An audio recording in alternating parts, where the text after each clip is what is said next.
வணக்கம் ருஜி. மேல்தா என பெயரிடப்பட்ட புயல் கடந்த 6 மணி நேரத்தில் வடமேற்கு திசையில் மணிக்கு 15 கிலோமீட்டர் வேகத்தில் நகர்ந்து தற்போது தென்மேற்கு மற்றும் அதனை ஒட்டிய மேற்கு மத்திய மற்றும் தென்கிழக்கு வங்கக்கடலில் மையம் கொண்டுள்ளது. குறிப்பாக இந்த புயலானது சென்னையிலிருந்து கிழக்கு தென்கிழக்கில் இருந்து சுமார் 560 கிலோமீட்டர் தொலைவில் இருந்து வருகிறது.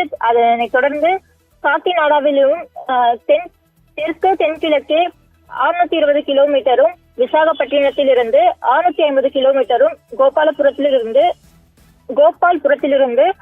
790 கிலோமீட்டர் தொலைவிலும் அமைந்துள்ளது. இதன் தொடர்பாக புயல் அடுத்த 12 மணி நேரத்தில் மேலும் வடமேற்கு திசையில் நகர்ந்து கடுமையான புயலாக வலுப்பெறும் என வானிலை ஆய்வு மையம் தெரிவித்துள்ளது.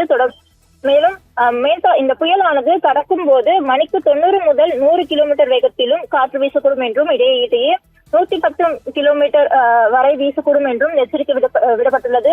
தொடர்ந்து ஆந்திரா, யானம் மற்றும் தென் ஒடிசா கடலோரங்களுக்கு ஆரஞ்சு நில எச்சரிக்கை விடுக்கப்பட்டுள்ளது. அதே நேரத்தில் கிழக்கு அரபிக் கடலில் இருந்து நிலவும் ஆழ்ந்த காற்றழுத்த தாழ்வு மண்டலம் கடந்த 6 மணி நேரத்தில் மணிக்கு 20 கிலோமீட்டர் வேகத்தில் வடகிழக்கு திசையில் நகர்ந்துள்ளது.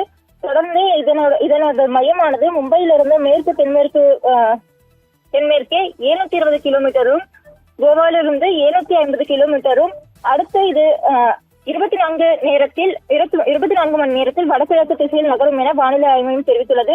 குறிப்பாக ஆந்திரா, யானம், தென் ஒடிசா கடலோர பகுதிகளில் புயல் எச்சரிக்கை தொடர்கிறது என்றும் மீனவர்கள் யாரும் கடலுக்கு செல்ல வேண்டாம் எனவும் வானிலை ஆய்வு மையம் தெரிவித்துள்ளது. தொடர்பாக கடந்த சில மணி நேரத்திற்கு முன்பு புயலானது சென்னையிலிருந்து 16 கிலோமீட்டர் வேகத்தில் வடமேற்கு திசையில் நகர்ந்திருந்தது. தற்பொழுது 15 கிலோமீட்டர் வேகத்தில் நகர்ந்து வருவதாக வானிலை ஆய்வு மையம் தெரிவித்துள்ளது.